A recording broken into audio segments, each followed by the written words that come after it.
네, 안녕하세요. 닭가슴살 리뷰 유튜버 도던입니다. 이번에는 흑자님과 용찬우님, 레드필님과의 갈등에서 가장 중심이 된 용찬우님의 채널에 대해서 한번 좀 얘기를 해보려고 해요. 따로 시청각 자료는 안 놓고 앞에서 제가 열심히 떠들고 있는 모습만 나올 거니까 퇴근길에 눈 붙이고 자세 틀어지는 런닝머신 같은 유산소 타시면서 들으면 좋을 것 같아요. 용찬우님이 올리신 영상 중에 아이덴티파이라는 영상이 있어요. 그분을 꽤나 인상 깊게 봐서 다른 영상들도 몇 개 봤었습니다. 이분은 찬물 샤워가 정신적으로 좀 효과가 있다라고 생각해서 꾸준히 하고 계시고요. 감기약은 정신병에 가까우니 먹지 않고 스스로의 마인드를 바로잡아서 자연치유하고 계시고요. 이번에 논란이 된 맨몸 운동만 해도 충분히 생활을 활기차게 살아갈 수 있을 만큼 체력을 기르실 수 있다라고 생각을 합니다. 사실 이건 완전히 증명된 과학의 영역이 아니죠. 과학 이야기를 운운하지 않아도 맞나 싶을 거예요. 그럼 왜 하냐? 용찬호님은 삶을 살아가는 방식이 자신을 둘러싼 모든 걸 사랑하고 긍정함으로써 모든 것으로부터 추진력을 얻는 방식으로 삶을 살아가기 때문이에요. 따뜻하고 싶은 인간 본연의 욕구를 이겨내고 찬물 샤워를 해서 이겨냈다라는 생각,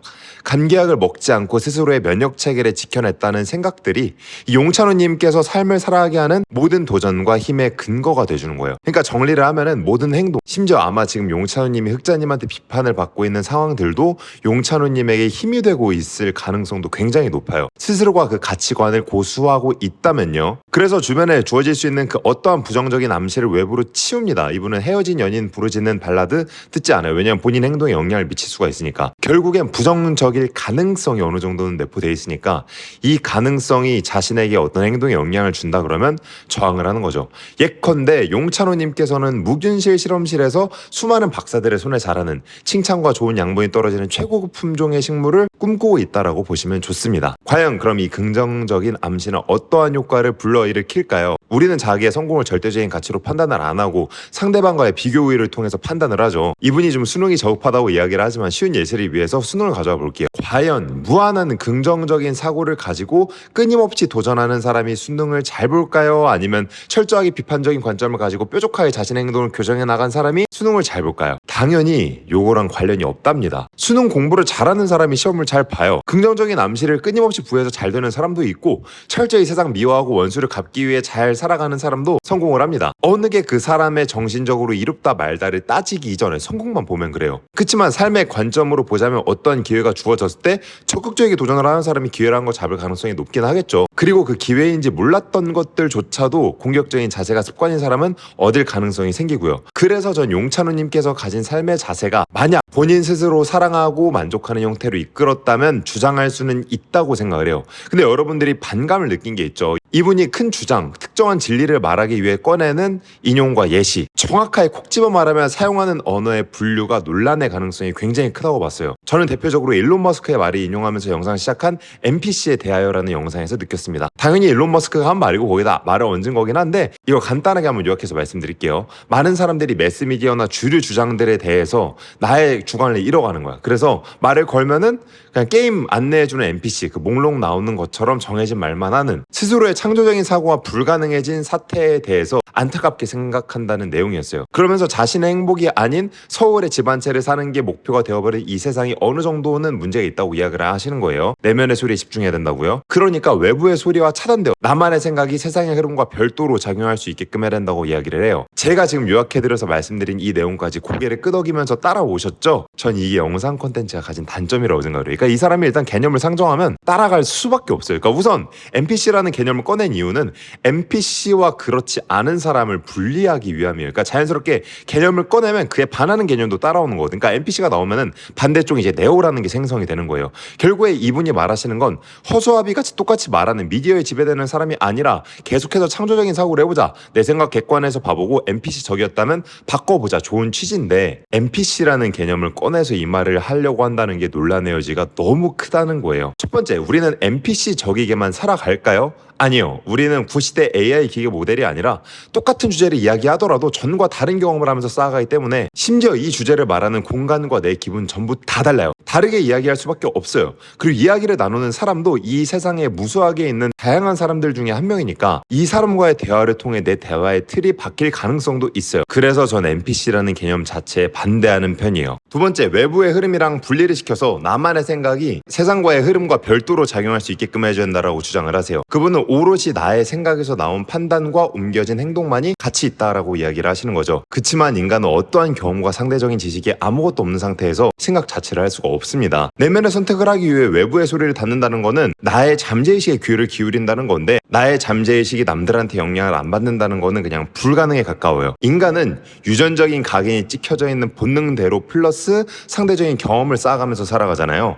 내가 하는 모든 생각은 기존에 존재했던 것들의 결합으로 만들어낸 무언가지 완전히 없는 거를 새로 만들 수는 없어요. 우리가 창조의 최고봉이라 일컫는 예술의 분야에서도 가치를 매길 때 처음 보는 그림을 고가로 값을 매길 수가 없어요. 왜냐하면 우리가 이 그림에 들어간 무언가가 기존의 가치에 상응하는 무언가와 비슷하다라는 식의 판단이 들어가야 돼요. 그러니까 기존의 가치 있는 무언가와 견주게 되는 거예요. 이 역사 속에 만들어진 예술품 속에서 이걸 그대로 가져와서 사람한테 붙여봅시다. 우리가 내면 세계에서 자신의 의지에 이끌리는 행동을 한다는 거는 그동안 살아가면서 내가 가치 있다고 생각하는 것들을 선택하는 과정들인 거죠. 상대적으로 누군가한테 영향을 당연히 받을 수밖에 없고, 그렇다고 여러분들이 기계 같은 NPC라는 것도 아니에요. 그러니까 누구나 단 하나 자신으로서 살아가는 특별한 경험들 아래에서 나만 내릴 수 있는 결정들을 이미 여러분들이 계속하고 있다는 거예요. 경험은 여러분을 이미 고유한 존재로 만드니까요. 마지막으로 NPC적이다라는 말을 인용해서 꺼낸 찬우님의 목적은 좀 뭐라고 생각을 하시나요? 전 이게 어느 정도 용찬우님의 영업비밀이라고 생각을 해요. 다들 유튜브에서 나온 말만 앵무새처럼 따라하고 다니고, 사실은 너는 충분히 특별한 사람이 될 수 있다. 내 영상을 보는 순간 NPC적인 것과 그렇지 않은 사람이 보일 거고 넌 자주성을 가지기 위해 노력할 거다 라는 건데,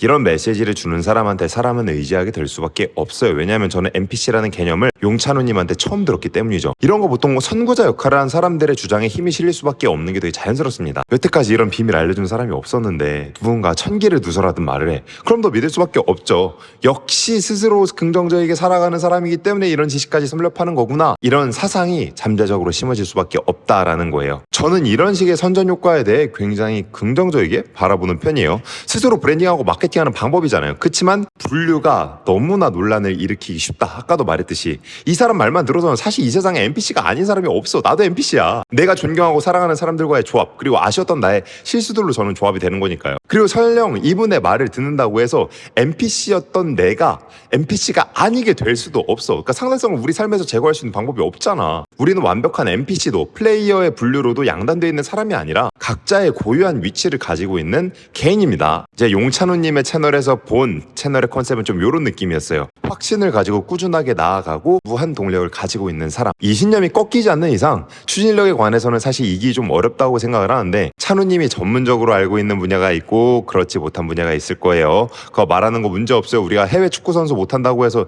욕을 안 하진 않잖아요. 이렇게 논란을 만드는 말을 하는 이유가 전 그래서 어느 정도 좀 의도되었다라는 생각을 해요. 그러니까 이분 채널 컨셉 자체가 기존에 있는 판을 깨버리고 새로운 담론을 제시하는 형태이기 때문에 이 주제를 새롭게 좀 불러오려면 이 판 자체를 뒤집어야 되는 어떤 쇼의 숙명을 가지고 있는 거지. 그치만 여기서 상대방이 가진 사생활을 존중 못하는 태도 보인 거 분명히 실수고요. 아마 카메라 끄고 만났을 때 그래서 피트니스 얘기를 한다 그러면 이 사람이 최소한의 그 사회가 제공하는 사회화라는 걸 거친 사람이라면 당연히 그 예시보다 덜 자극적이고 담백하게 이야기해야 하지 않으실까 싶어요. 우스갯소리인데 뭐 이렇게 덩치 큰 흑자님 앞에서 막 성노동자다 이렇게 말하는 것도 말이 안 되잖아. 제가 주변 사람들한테 이런 컨텐츠를 할까 말까 고민하니까 정말 다들 말리시더라고요. 저한테 아무런 이득이 없고, 사실 이렇게 생각을 밝힌다는 거는 빠랑 까를 모두 불러일으켜서 제 팬이 생길 확률보다는 절 미워하고 싫어하는 사람들의 가능성이 좀 더 많이 생긴다 그러더라고요. 그리고 제가 한 말에 제가 넘어져서 자가당착에 빠질 수가 있거든요. 전 사람이 자가당착이 없을 수 없다고 생각을 해요. 왜냐하면 사람 계속 바뀌니까. 어렸을 때 꿈이랑 지금 꿈이랑 다를 수밖에 없잖아요. 그럼에도 불구하고 이 컨텐츠를 올리는 이유는 용찬우님이 흑자님과 싸우는 게 아니라 용찬우님의 채널과 흑자님의 채널이 싸우는 거고, 사실 용찬우님 채널은 이분의 채널을 직접 봐야 좀 아는 부분이 있는데 모르고 가서 부분 보면 곡해할 내용도 좀 많아 보여요. 분명히 존경할 점도 있고 우리가 삶을 직접 살아가는데 사용하기에 주의해야 하는 면도 분명히 있는 논란의 유튜버이기 때문에 어느 정도는 분별 있게 이분의 생각이든 흑자님의 생각이든 받아들이면 좋을 것 같아요. 우리가 좋아하는 작가의 말이나 철학자의 말을 문장 단위로 수용을 하지, 이 철학자가 살아온 모든 맥락과 역사, 전후 철학사, 변천 과정까지 모두 다 인식해야 이 사람을 좋아한다고 말할 수 있는 건 아니잖아요. 흑자님한테 좋아 보이는 거, 찬우님한테 좋아 보이는 거 하나하나 모아서 우리만의 고유한 경험으로 섞어서 가장 여러분들만의 특별한 삶을 꾸려나갔으면 좋겠습니다. 오늘 영상 여기까지고요. 지금까지 봐주셔서 감사합니다.